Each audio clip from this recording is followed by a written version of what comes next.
지난 3주 동안 우리는 누가복음 11장을 중심으로 예수님께서 제자들에게 가르쳐 주신 기도에 관하여 생각해 보았습니다. 구하는 이마다 얻을 것이요, 또 찾는 이가 찾게 될 것이며 두드리는 이에게 문이 열린다라는 그 약속을 붙든다라는 것이 우리 신앙인에게 있어서 큰 힘이 됩니다. 하지만 저 개인적으로 이렇게 말씀을 준비하면서 제가 깨닫게 되어진 그것은, 저는 이제 예전에는 이 말씀을 보면서 그게 보이지 않았는데 지금은 이게 더 이런 그 말씀이 더 전달하고자 하는 메시지가 이런 말씀이구나라고 이제 제 나름대로 깨닫게 되어진 것은, 예수님께서 단순히 우리가 어떻게 기도해야 할 것인지 어떤 방법을 가르쳐 주신 것이 아니라 어떤 내용을 우리에게 전달하시기보다도 더 중요한 것은 하나님과 우리 사이가 어떤 사이인가, 어떤 관계인가를 가르치시고 있다라는 것이 이제 제 나름대로 깊이 깨닫게 됐습니다. 성경을 자세히 보시면, 누가복음 11장을 자세히 보시면은 예수님께서 기도를 가르치실 때 하나님을 어떤 분으로 고백하게 하셨죠? 하나님을 아버지여라고 부르게 하셨습니다. 우리가 기도하는 그 대상이 누구라는 거예요? 우리의 아버지라는 거예요. 그리고 마지막 부분에서도 분명하게 언급하죠. 누가복음 11장 13절 같이 볼까요? 너희가 악한지라도 좋은 것을 자식에게 줄 알거든 하물며 너희 하늘 아버지께서 구하는 자에게 성령을 주시지 않겠느냐 하시니라. 그러니까 하늘 아버지께 구하는 것이다. 계속 우리가 기도하는 그 대상이 우리의 아버지고, 그러니까 당연히 우리가 기도하는 대상이 아버지니까 기도하는 우리는 누구라는 겁니까? 그의 자녀라는 거죠. 이 관계를 말씀하시고 계시는구나. 기도를 통해서 예수님께서는 기도를 가르치실 때 단순히 기도를 가르치시고 있는 게 아니라 너는 하나님의 자녀야. 너는 하나님의 자녀야. 그리고 너희가 기도하는 그 기도를 응답하시는 그분이 누구냐라고 할 때 바로 네 아버지야라는 것을 가르쳐 주시고 있다라는 거예요. 사실 제가 호적이 한 살이 많게 돼가지고 작년에 우리 교인들은 제가 한갑인 줄 아셨을 거예요. 근데 사실 올해가 한갑이거든요. 그래서 우리 자녀들이 이렇게 한갑 잔치를 해줬습니다. 4명의 자식들이 지난주에 그 천안에서 같이 모여서 이제 잔치를 하게 됐는데 제가 감동을 받았어요. 그리고 눈물이 날 뻔했습니다. 영상을 만들었더라고요. 아이들이 영상을 만들어가지고 영상을 이렇게 틀어주더라고요. 그리고 아빠 사랑한다고 하면서 이제 자녀 넷이 나름대로 영상을 만들어서 이렇게 멘트를 해주는 거예요. 큰 딸, 작은 딸, 또 작은 아들, 큰 아들 이렇게 하는 모습을 바라보면서 얘들이 참 많이 컸구나. 좀 보람이 있네라는 그런 생각을 하게 됐습니다. 그런데 그 가운데 이제 우리 둘째 아들이 저랑 관계가 그렇게 썩 좋지가 않아요. 좋지가 않아요. 저는 안 그런데 그 둘째 아들이 피해요, 늘. 이제 그럼에도 불구하고 말을 잘하더라고요. 자기가 표현이 좀 부족하지만 하면서 저에 대해서 이렇게 너무 고맙다고, 사랑한다고, 오래오래 자기 곁에 있어달라고 이렇게 이제 멘트를 하더라고요. 또 이제 큰 놈은 걔가 신학교를 들어가고 나서부터 대화를 많이 하게 됐거든요. 저도 이제 결국 제가 목사이고 또 둘째도 이제 목사의 길을 걸어가는 거기 때문에 교제를 이제 많이 하게 되잖아요. 그러다 보니까 역시나 말이 많더군요. 말이 많더라고요. 예. 아무튼 좋은 시간을 가졌습니다. 그리고 제가 느낀 것은 역시 가정에는 딸이 필요하다. 역시 딸이 중요하더라고요. 나중에 알고 본 이제 알게 된 것이 딸들이 다 이렇게 주관을 해가지고 했더라고요. 아들들은 그냥 따라만 간 거야. 아들도 중요해요. 근데 딸 키는 게 좋더라고요. 아무튼간에 둘 다 켜보니까 그래요. 왜 거기까지 갔죠? 아무튼 기도라는 것은 이제 예수님께서 기도를 통해서 뭘 가르쳐 주시고 있다고요? 우리와 하나님의 관계를 가르쳐 주시고 있더라는 겁니다. 그래서 기도라는 거, 예수님께서 단순히 응답받는 어떤 기도의 기술을 가르친 것이 아니에요. 기도를 통해서 하나님과 우리의 사이가 얼마나 소중하고 친밀한 관계인지를 깨닫게 하시고 있다라는 겁니다. 그저 하나님은 전지전능하신 분으로 내 필요를 채우시는 분이 아니라 그분은 우리의 아버지 되시고, 또 그분께 우리의 필요를 가지고 기도하는 것은 그분의 자녀로서 마땅한 것임을 기도를 통해서 확인케 하더라는 겁니다. 바라기는 우리 성도 여러분들께서도 이 놀라운 경험들을 기도를 통해서 확인했으면 좋겠어요. 기도를 통해서 누리셨으면 좋겠어요. 기도를 통해서 뭔가 응답받는 것을 떠나서 내가 아버지께, 그분이 내 아버지구나, 내 안에 어떤 결핍들을 들어주시는 분이 계시구나라는 것을 이 기도를 통해서 확인해 나가는 그런 복된 우리 주양교회 성도들이 되시기를 주의 이름으로 축원합니다. 오늘 이제 그 마지막 기도에 대한 시간으로서 이제 기도의 정점, 기도의 그 마지막 결론이자 최고의 응답이 어떤 것으로 기결되어지는지를 오늘 성경이 우리에게 이야기해 주고 있습니다. 누가복음 11장 13절입니다. 너희가 악할지라도 좋은 것을 자식에게 줄 알거든 하물며 너희 하늘 아버지께서 구하는 자에게 성령을 주시지 않겠느냐 하시니라. 너희 하늘 아버지께서 구하는 자에게 성령을 주신다라고 말씀하고 있어요. 이제 하나님께서 우리가 하나님 앞에 구할 때 뭘 주신다고요? 성령을 주신대요. 아니, 좀 말이 그렇잖아요. 우리가 돈을 구할 수도 있고 명예를 구할 수도 있고 뭔가 우리의 결핍된 것을 구할 수가 있잖아요. 근데 뭔가를 구하는데 결론은 뭐예요? 성령을 주신대요. 구하는 자에게 성령을 주신다. 여기서 구한다라는 얘기는 어떤 한 번을 이야기하는 것이 아니에요. 계속적으로 하나님 앞에 구하는 것을 이야기하는 거예요. 계속적으로 우리가 하나님 아버지께 구할 때 뭘 주신다고요? 성령님을 주신대요. 이와 비슷한 말씀이 마태복음에도 언급되어져 있어요. 우리 마태복음 7장 11절입니다. 너희가 악한 자라도 좋은 것으로 자식에게 줄 알거든 하물며 하늘에 계신 너희 아버지께서 구하는 자에게 좋은 것으로 주시지 않겠느냐. 이렇게 말씀이 똑같아요. 똑같은데 누가복음에서는 성령을 주신다라고 말씀하시고 있고 마태복음에서는 뭘 주신다고요? 좋은 것으로 주시지 않겠느냐. 좋은 것을 주신다라는 거예요. 참 재밌어요. 우리가 하나님 아버지께 간절히 구하고 찾고 두드릴 때 하나님께서 우리에게 주시는 것은 좋은 것을 주셔요. 좋은 것을 주시는데 누가복음에서는 뭐라고 이야기하고 있냐면은 성령님을 주신다라는 거예요. 이 성령님은 좋은 것이구나 라는 것을 우리가 알 수가 있어요. 자, 성령님은 누굽니까? 바로 우리 안에 내주하시는 하나님의 영을 말합니다. 이게 하나님이셔요. 하나님을 우리에게 주신다라는 거예요. 하나님의 영을 여러분에게 주신대요. 뭐 할 때? 여러분들이 계속적으로 기도할 때 하나님의 영을 우리에게 주신대요. 어라? 이게 무슨 말이지? 하나님을 주신다라는 것이 어떤 말이지? 그러니까 이 기도라는 것은 어떤 내 문제를 해결하는 우리의 수단처럼 생각하잖아요. 분명히 수단이고 도구예요. 하지만 그 기도라는 도구를 통해서 하나님께서는 뭐 한다라는 거예요? 우리의 마음을 뭐로 가득 채우게 하신다라는 거예요? 하나님의 영으로, 하나님으로 가득 채우게 하신다라는 거예요.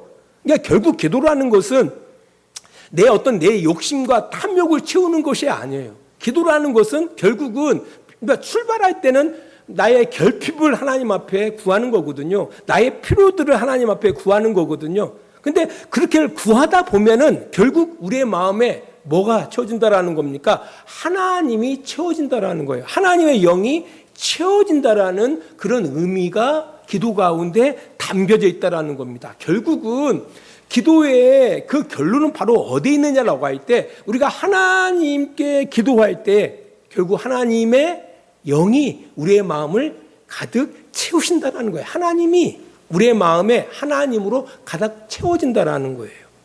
우리 갈라디아서 5장 16절을 보겠습니다. 내가 이르노니 너희는 성령을 따라 행하라. 그리하면 육체의 욕심을 이루지 아니하리라. 자, 우리 인생은요, 결국 자기 개인의 욕심을 따라 살아가게 돼 있거든요. 하나님 없는 우리 인생이 다 그래요. 그랬던 우리들이 이제 하나님을 알게 되어지고 또 하나님 앞에 우리의 필요를 구하게 되어지면서 결국 뭐로 채워진다고요? 하나님으로 채워지는 어떤 그런 결과를 이루게 된다라는 거예요. 오라, 이거 참 신기한 이야기예요. 이런 내용들을 이게 누가복음 이제 우리가 보고자 하는 이제 11장 그 14절 이하의 그런 두 가지 이야기가 등장하거든요. 그 두 가지 이야기가 우리에게 이걸 더 확인시켜주고 있다라는 겁니다. 오늘 우리가 생각해 보고자 하는 것은 그 누가복음 11장 14절로부터 23절까지의 내용이에요. 근데 그 14절로부터 23절까지 두 가지의 이야기가 등장합니다.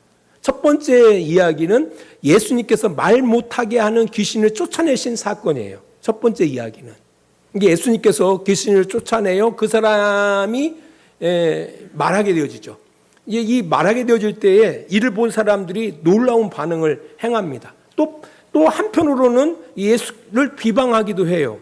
그때 예수님께서 그들의 생각을 아시고 이렇게 말씀하셔요. 누가복음 11장 20절입니다. 그러나 내가 만일 하나님의 손을 힘입어 귀신을 쫓아낸다면 하나님의 나라가 이미 너희에게 임하였다라고 말씀하십니다. 이게 첫 번째 이야기고요. 두 번째 이야기는 누가복음 11장 24절로부터 26절까지의 말씀인데요. 이것은 이제 비유예요. 사람에게서 나간 귀신이 이제 돌아다니는데 쉴 곳을 찾지를 못해요. 그래서 나간 그 사람에게 다시 찾아와서 들어왔다라는 이야기입니다. 들어왔다는 이야기예요. 근데 들어올 때 어떻게 들어오느냐라고 할 때 자신보다 더 악한 귀신 7을 데리고 들어와서 그 사람 마음 가운데 거처를 삼습니다. 그래서 그 사람이 나중에 형편이 이전보다 더 악해졌다라는 그런 말씀입니다. 우리 누가복음 11장 26절 말씀입니다. 이에 가서 저보다 더 악한 귀신 7을 데리고 들어가서 거하니 그 사람의 나중 형편이 전보다 더 심하게 되느니라 라고 기록되어 있습니다. 이 두 가지 이야기를 통해서 우리에게 정말 소중한 메시지를 전달하고 있는데요.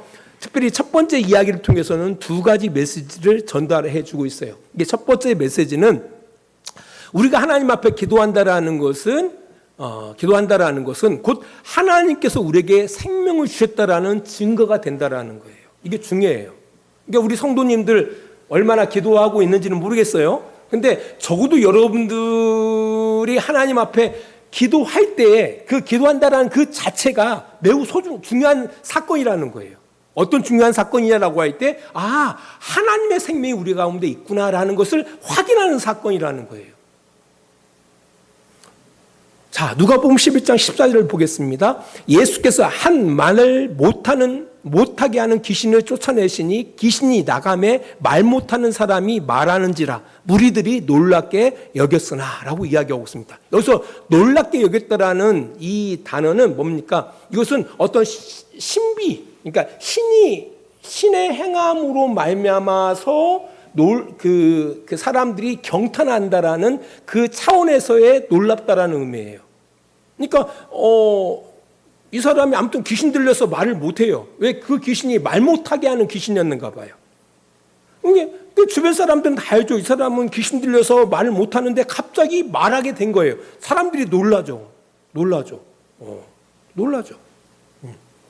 그래서 말 못하게 하는 귀신이 그 사람에게서 나가니까 그 사람이 말을 하게 되었다라는 이야기거든요. 당연히 귀신이 그를 사로잡고 있었을 때는 그는 말을 할 수 없었어요. 하지만 하나님의 아들 예수가 말 못하게 하는 귀신을 쫓아내셨을 때 그는 말하게 된 거거든요. 우리의 기도가 그렇다라는 거예요. 우리도 우리의 죄와 욕심, 거짓에 사로잡혀 살아가고 있었을 때에는 하나님을 아버지라 부르지도 못했고 우리의 필요들을 누구에게? 하나님께로 가져가서 하나님 앞에 기도하지도 못했다라는 거예요. 왜? 죄와 욕심과 거짓의 권세 가운데 우리가 처해 있었기 때문에 그렇다라는 겁니다. 그런 얘기예요. 그러니까 우리가 하나님을 아버지라 고백하고 그분께 우리의 필요를 구하게 되었다라는 그 얘기는 바로 하나님의 그 권세가 우리를 다스리고 있다라는 그 증거라는 거예요. 골로새서 1장 13절입니다. 그가 우리를 흑암의 권세에서 건져내사 그의 사랑의 아들의 나라로 옮기셨으니. 그러니까 흑암의 권세 가운데 있었을 때, 그러니까 마귀의 그 권세 가운데 있었을 때에는 누구를 향해서? 하나님을 향하여 뭐하지 못해요? 기도하지 못한다라는 거예요. 꼭 모아가처럼 말 못하는 귀신 들린 자의 그 권세 가운데 눌려 있을 때에는 이 사람이 뭘 하지 못해요? 말을 못하는 거예요. 여러분들, 우리가 교회 예배당에 나오기 전에, 우리가 하나님 앞에 기도하기 전에 여러분 기도하셨습니까? 기도하지 못했어요. 기도할 줄 못했죠. 왜요? 누구의 권세 가운데 있었기 때문에, 사단의 권세 가운데 있었기 때문에 하나님 앞에 기도하지를 못했어요. 하나님을 아버지라 부르지 못했다라는 거예요. 그랬더니 우리들이 어느 순간에 우리가 정말 어떤 결핍의 상황, 필요한데 없을 때에 뭐 합니까? 하나님 앞에 구하죠. 누군가의 아픔을 바라보고서 돕고 싶은데 내 힘으로 할 수 없었을 때 뭐 합니까? 그의 아픔을 나의 아픔으로 여기고 하나님 앞에 충복 기도해요. 어떻게 그렇게 기도하게 되어지죠? 예? 어떻게? 이제 그것이 다 뭐라는 겁니까? 증상이라는 거죠. 증거라는 거죠. 우리가 하나님의 권세 가운데 있다라는, 하나님의 권세 가운데 있다라는 증거가 된다라는 거예요. 로마서 8장 15절입니다. 너희는 다시 무서워하는 종의 영을 받지 아니하고 양자의 영을 받았으므로 우리가 아빠 아버지라고 부르짖는다. 여러분 힘들면 하나님 앞에 아빠 아버지 부르짖잖아요. 응답이 되든 안 되든 떠나서 하나님 앞에 기도하잖아요. 하나님 아버지. 불평도 하잖아요. 이게 왜 그렇습니까? 여러분이 하나님의 자녀라는 증거라는 거예요. 하나님의 자녀, 하나님의 권세 가운데 하나님의 그 능력이 여러분 안에서 역사되어져서 사단의 권세에서 옮겨져서 하나님의 권세 가운데, 하나님의 다스림 가운데 있다라는 증거가 된다라는 거예요. 이게 기도라는 거예요. 이게 중요한 거예요. 우리가 기도할 수 있게 된 것은 우리가 기도법을 배웠기 때문에 기도하는 게 아니에요. 하나님이 우리 안에 그 일을 행하신 거예요. 우리를 하나님의 자녀로 인쳐 주셨기 때문에 우리가 하나님을 아빠, 아버지라고 부르짖으면서 기도할 수 있는 거예요. 기도할 수 있다는 그 자체가 중요한 거예요. 하나님께 하나님 아버지 고백하면서 기도할 수 있다는 그 자체가 중요하다라는 얘기예요. 이게 바로 이 이야기를 통해서 우리에게 주고자 하는 첫 번째 메시지라는 거예요. 우리가 기도의 자리로 나아갈 수 있다라는 것. 우리가 하나님을 아버지라고 부를 수 있다라는 것. 그분 앞에 내 삶의 문제를 털어놓을 수 있게 됐다라는 것이 바로 우리가 죄에서 건진받은 바로 하나님의 자녀임을 증거하는 표시라는 거예요. 뭐가? 기도라는 것이. 기도한다는 게 이렇게 중요한 거예요.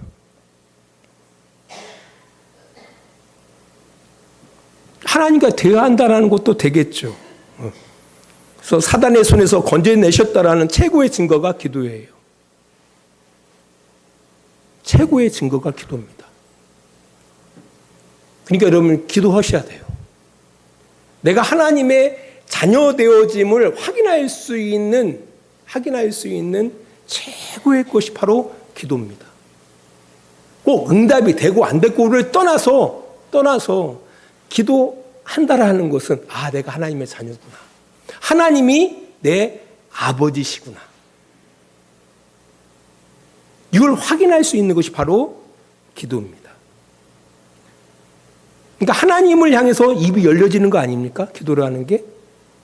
하나님을 향해서 입이 열려지는 거예요. 아버지 하면서 나가는 거예요. 기적이지 않습니까? 누가 행하신 거예요? 하나님이 행하시는 거예요. 하나님이 행하시는 거예요. 그래서 여러분들을 통해서 여러분이 이 기도를 통해서 하나님이 행하신 일들을 다시 한번 확인하는 성도 여러분들이 되시기를 바랍니다. 두 번째로는요, 그 첫 번째 이야기가 주는 두 번째 메시지가 있어요. 이것은 바로 뭐냐면은 하나님의 나라가 시작되어졌음을 알게 하는 증거가 된다라는 겁니다. 예수님께서 말 못하게 하는 귀신을 쫓아내셨을 때에 그 사람이 말을 하게 된 것 기적이에요. 그죠? 근데 중요한 것은 예수님이 이렇게 말씀하셔요. 누가복음 11장 20절 보세요. 그러나 내가 만일 하나님의 손을 힘입어 귀신을 쫓아낸다면 하나님의 나라가 이미 너희에게 임하였느니라. 아무튼 말 못하는 귀신들이라 말을 못하던 사람이 말을 하게 되었어요. 어떻게? 하나님의 능력이 임해서 말하게 된 거예요. 이것을 예수님 뭐라고 말씀하시고 있냐면은 하나님의 손에 힘입어 귀신을 쫓아낸다면은 말을 하게 됐어요. 하나님의 나라가 이미 너에게 임한 것이다. 하나님의 다스림이 시작된 것이다라고 이야기하고 있는 거예요. 곧 우리가 하나님을 아버지라 부르며 기도할 수 있다라는 것은 단순히 종교적인 행위가 아니에요. 우리가 기도한다라는 그 순간 뭡니까? 하나님이 통치하신다라는 거예요. 하나님의 나라가 임한, 하나님의 다스리심이 시작된다라는 얘기예요. 저는 모르겠어요. 우리 성도들이 많이 기도하기를 원하는데요. 기도할 때 그 느낍니다. 뭘 느끼냐면은 하나님이 나와 함께 한다라는 것. 하나님이 나의 인생 가운데 다스린다라는 걸 느낍니다. 꼭 우리가 기도하는 기도의 어떤 기대에 하나님이 응답하시고 응답하시지 않고를 떠나서 적어도 여러분들이 기도하는 그 순간 뭘 느끼시느냐라고 할 때 하나님이 우리의 인생 가운데 함께하고 있다라는 것. 내 인생에 대해서 하나님께서 뒷짐지시지 않는다라는 사실에 대해서 우리가 인식하게 된다라는 거예요.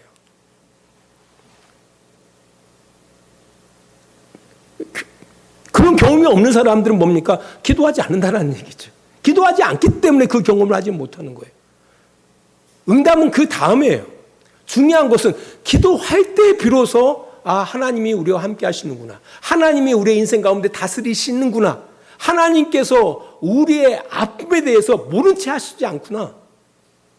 이걸 기도하는 가운데 우리가 느낀다라는 거예요. 하나님 나라가 뭐 하는 거예요? 임했다라는 거예요.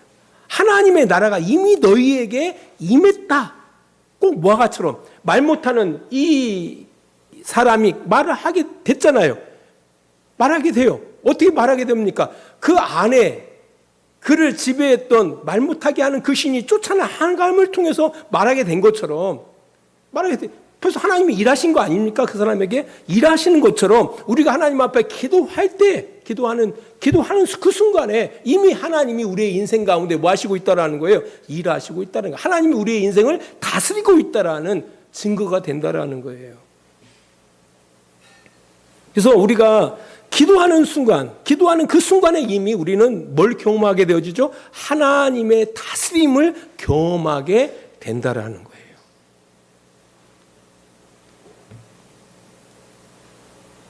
그래서 여러분의 기도가 언변이 좋고 이게 중요한 것이 아니에요. 다 나름대로의 우리가 기도할 때는 기도의 어떤 필요성을 갖기 때문에 기도를 하게 되는 거거든요. 근데 그 기도하는 순간 여러분들은 느끼게 될 거예요. 뭘 느끼게 되어지느냐라고 할 때 하나님의 다스리심. 하나님이 여러분과 함께하고 있음을 느끼게 된다라는 거예요. 많은 성도들이 오해하는 것이 기도를 할 때 기도를 잘한다.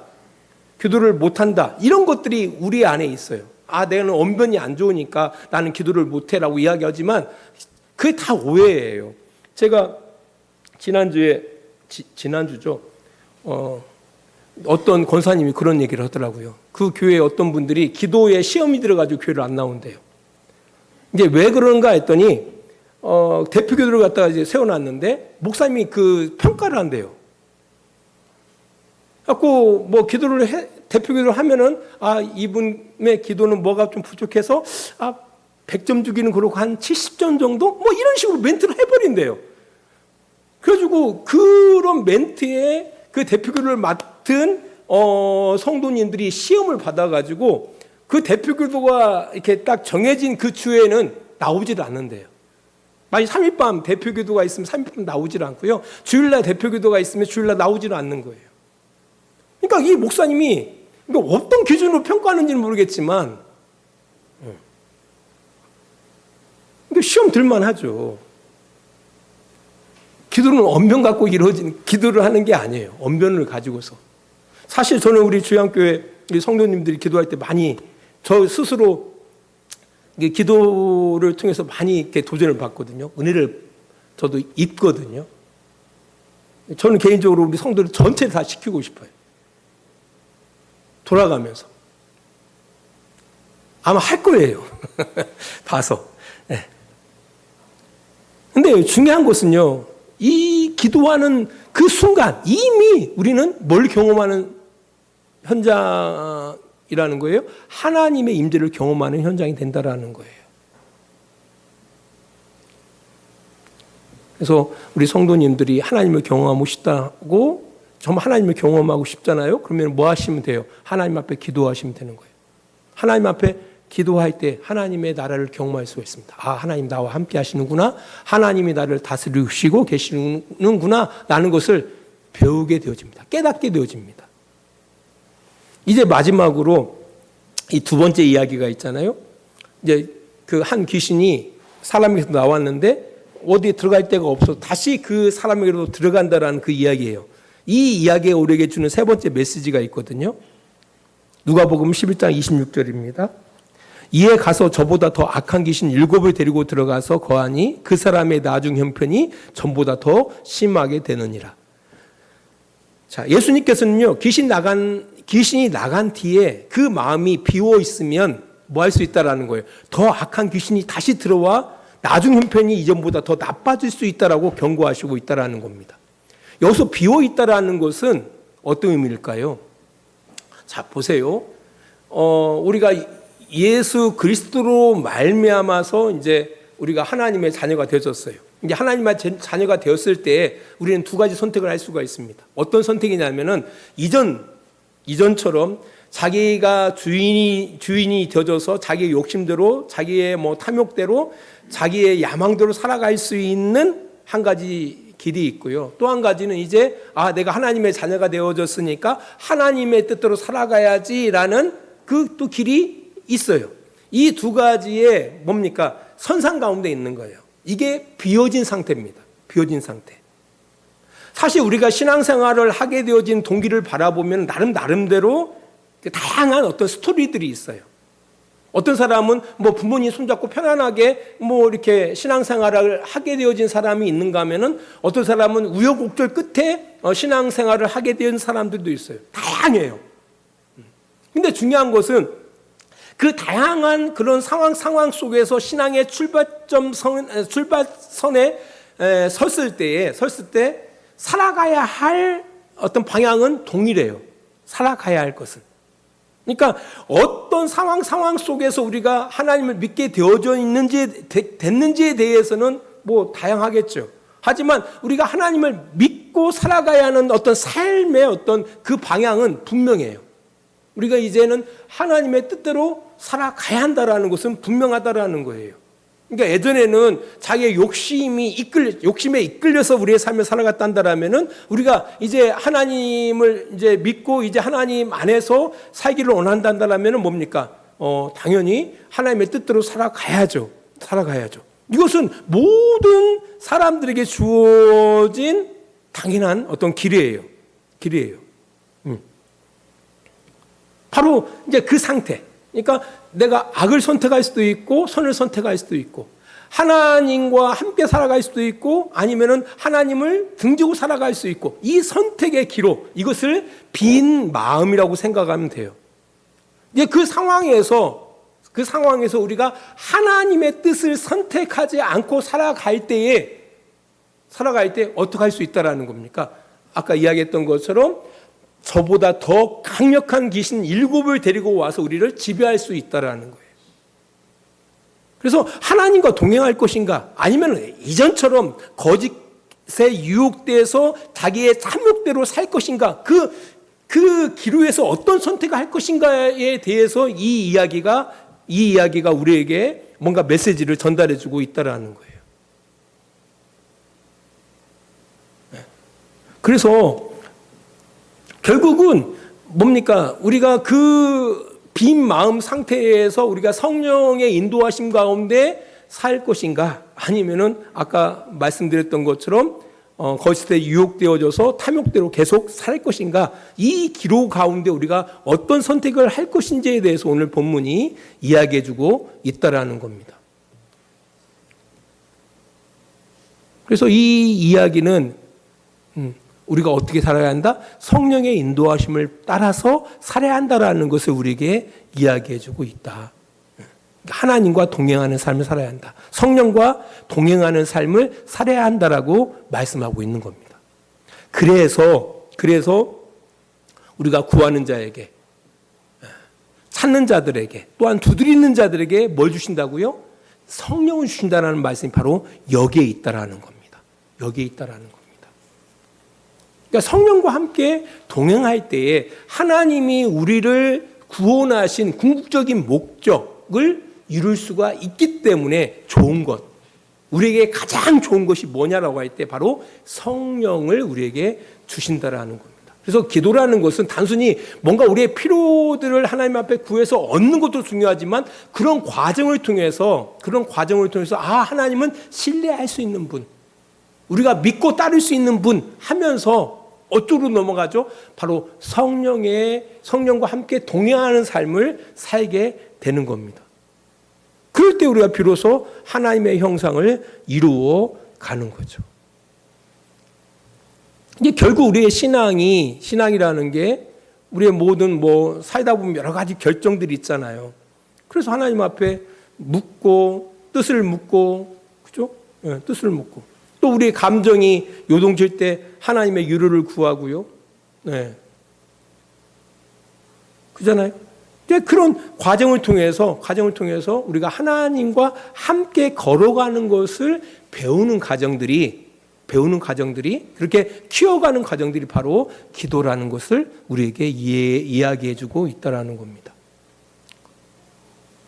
그래서 이 두 가지 이야기가 우리에게 주시는 이런 메시지가 있다. 우리의 빈 공간을 뭘로 채워야 한다라는 거예요? 성령으로 채워가야 한다. 성령을 채워야 가야 한다라는 그 의미는 어떤 의미? 성령과 동행해 가야 한다라는 것을 우리에게 말씀해 주시고 있다라는 겁니다. 아무튼 말씀의 기도를 맺습니다. 아무튼 우리가 기도를 통해서 여러분들이 하나님의 자녀 되어짐을 좀 확인했으면 좋겠습니다. 그리고 그런 과정을 통해서 내가 하나님의 다스림 가운데 있구나, 하나님이 나와 함께하고 있구나라는 것을 기도라는 것을 통해서 여러분들이 마음껏 경험하시고 누려나가시는 여러분 되시길 바라고요. 궁극적으로 그런 기도라는 과정을 통해서 하나님과 동행하는 어떤 삶을 배우고 그 동행을 통해서 하나님의 그 구원의 목적을 이루는 그런 복된 성도님들이 다 되어지시기를 주의 이름으로 축원합니다. 기도하겠습니다. 하나님 아버지 감사합니다. 우리가 하나님을 아빠라 부르며 기도할 수 있다는 것이 얼마나 큰 은혜인가를 깨닫기를 원합니다. 이 사실을 기억하고 우리가 이때까지 기도하지 못했던 삶에서 벗어나서 지금 이 순간부터 마음껏 하나님 앞에 아빠 아버지라고 기도할 수 있는 우리 성도들이 되어지기를 원합니다. 그 기도를 통해서 하나님 나와 함께 하시고 있고 하나님이 지금도 여전히 나를 다스리시고 계시며 또 그 과정을 통해서 하나님과 동행하는 것을 배워갈 수 있는 복된 우리들이 되어지기를 원합니다. 이런 모든 과정을 통해서 하나님께서 우리에게 원하시는 궁극적인 그 구원, 곧 하나님의 형상을 이루어가는 복된 우리 주양교회 성도들이 다 되어지기를 하나님 원합니다. 하나님 도와 주시옵소서. 예수님 거룩하신 이름으로 기도합니다. 이제는 우리를 사랑하시는 우리 아버지 하나님의 그 크신 사랑하심과 예수 그리스도의 십자가의 은혜하심과 성령의 감화와 감동과 지키시고 인도하심이 오늘도 시간을 구별하고 하나님 앞에 예배하며 이 한 주간을 살아가기를 원하는 귀한 성도들의 머리 위에 하나님의 은혜와 사랑이 늘 함께 해주시기를 간절히 축원하옵나이다. 아멘.